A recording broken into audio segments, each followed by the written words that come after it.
तो दोस्तों, अगर कोई आपसे कहे कि देश 2026 में नहीं बल्कि 1996 की तरफ लौट रहा है, तो आप क्या कहेंगे? वो दौर याद है जब रसोई में गैस नहीं, मिट्टी के तेल की तीखी बदबू हुआ करती थी, जब चूल्हे पर नहीं स्टोव पर खाना बना करता था और हर शाम डर रहता था कि आज तेल खत्म तो नहीं हो जाएगा। अब जरा आज की तस्वीर देखिए। लाखों लोग गैस एजेंसियों के बाहर लाइन में खड़े हैं। सरकार कहती है कि कोई संकट नहीं है भैया, और उसी सरकार का आदेश ये भी आता है कि पेट्रोल पंपों और राशन की दुकानों पर अब केरोसिन बेचा जाएगा। सवाल सीधा है, अगर संकट नहीं है तो फिर ये जुगाड़ क्यों अपनाया जा रहा है? और अगर है तो सच्चाई छुपाई क्यों जा रही है? अब यही वो कहानी है जहां बयान कुछ और है और जमीनी हकीकत कुछ और। दोस्तों, सरकार और सत्ताधारी नेताओं का दावा साफ था, एलपीजी की कोई कमी नहीं है, सब अफवाह है। लेकिन फिर अचानक 29 मार्च को एक गजट नोटिफिकेशन आता है जिसमें 21 राज्यों और केंद्र शासित प्रदेशों में 60 दिनों के लिए केरोसिन बेचने की ढील दे दी जाती। पेट्रोल पंप्स पर केरोसिन स्टोर होगा, राशन की दुकानों से लोगों को बांटा जाएगा। अब आप खुद सोचिए, अगर सब कुछ इतना ही सामान्य है तो फिर ये इमरजेंसी बैकअप प्लान क्यों?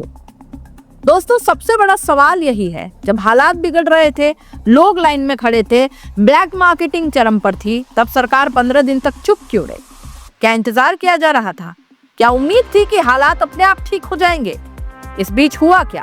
गरीबों से 2-3 गुना कीमत ज्यादा वसूली गई, गैस सिलेंडर सोना बन गया और सिस्टम बस देखता रहा। अब सरकार कह रही है कि मिट्टी के तेल से काम चलाइए, लेकिन क्या ये इतना आसान है? पहली समस्या, बड़ा परिवार खाना कैसे बनाएगा? गैस चूल्हे पर एक साथ 2-3 बर्तन बनते हैं, लेकिन केरोसिन स्टोव पर कैसे? एक समय में सिर्फ एक काम। दूसरी समस्या, नया स्टोव कौन खरीदेगा? जिसने सालों पहले स्टोव कबाड़ में बेच दिया, वो अब फिर से खरीदने जाएगा। और तीसरी समस्या, गरीब पर डबल बोझ, गैस नहीं मिली, अब स्टोव भी खरीदो, केरोसिन भी खरीदो। ये राहत है या कोई नई सजा है? जब गैस सिलेंडर की कालाबाजारी हो रही थी तो केरोसिन कैसे बच जाएगा? राशन दुकानों की हालत किसी से छिपी नहीं है, पहले से ही गड़बड़ियां, कटौती, घोटाले। अब वहां केरोसिन भी जोड़ दीजिए, लाइन लंबी हो जाएगी, विवाद ज्यादा होंगे और अंदर की सेटिंग और ज्यादा मजबूत हो जाएगी। इस पूरे संकट की जड़ क्या है? भारत की 60% एलपीजी आयात होती है और उसमें से करीब 90% एक ही क्षेत्र रूट से आता है, मतलब एक ही सोर्स, एक ही रास्ता। अगर वहां संकट आ गया तो पूरा का पूरा देश हिल जाएगा, और वही हो रहा है। युद्ध कहीं, असर यहाँ। आज की दुनिया में अगर कहीं युद्ध होता है तो उसका असर सीधे आपकी रसोई तक आता ही आता है। कच्चे तेल की कीमत बढ़ती है, सप्लाई चेन टूटती है और गैस सिलेंडर गायब हो जाता है। लेकिन सवाल यह है कि क्या भारत ने कभी प्लान बी भी बनाया? क्या वैकल्पिक ऊर्जा पर गंभीर काम हुआ? विकल्प कहां? सरकार ने कई योजनाएं लॉन्च की थी, सोलर एनर्जी, वैकल्पिक गैस मॉडल, लेकिन आज हालात ये हैं कि पूरा सिस्टम एलपीजी पर टिका है और एलपीजी बाहर से आ रही है। दूसरी तरफ चीन इलेक्ट्रिकल व्हीकल्स में बहुत आगे निकल गया।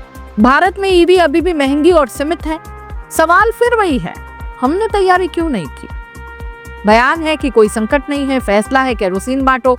बयान है अफवाह फैल रही है, हकीकत है लोग लाइन में खड़े हैं। ये फर्क क्यों है? क्या सरकार सच्चाई स्वीकार नहीं करना चाहती, या हालात वाकई नियंत्रण से बाहर हो चले हैं? विशेषज्ञ कह रहे हैं कि अगर वैश्विक तनाव और युद्ध लंबा चला तो यह संकट महीनों नहीं सालों तक खिंच सकता है। फिर तब क्या होगा? केरोसिन स्थायी समाधान बन जाएगा क्या, या फिर और भी कठिन फैसले आएंगे इससे भी ज्यादा? तो दोस्तों, ये सिर्फ गैस का संकट नहीं है, ये एक सवाल है हमारी तैयारी पर, हमारी नीतियों पर और हमारे भविष्य पर भी। क्या हम सच में विकास की तरफ बढ़ रहे हैं, क्या मजबूरी में पुराने चीजों की तरफ ही लौट रहे हैं? क्योंकि सच तो यही है कि जब सरकार खुद केरोसिन की तरफ मोड़ रही है तो कहीं ना कहीं ये मान रही है कि सिस्टम में बड़ी खामी तो है। अब आपकी बारी, क्या ये फैसला सही है या ये सिर्फ एक अस्थायी जुगाड़ है जो आगे और मुश्किलें पैदा करेगा? कमेंट में जरूर बताइएगा। और अगर आपको ये सच्चाई लगती है तो शेयर जरूर कीजिए, क्योंकि सवाल बहुत बड़ा है। नमस्कार।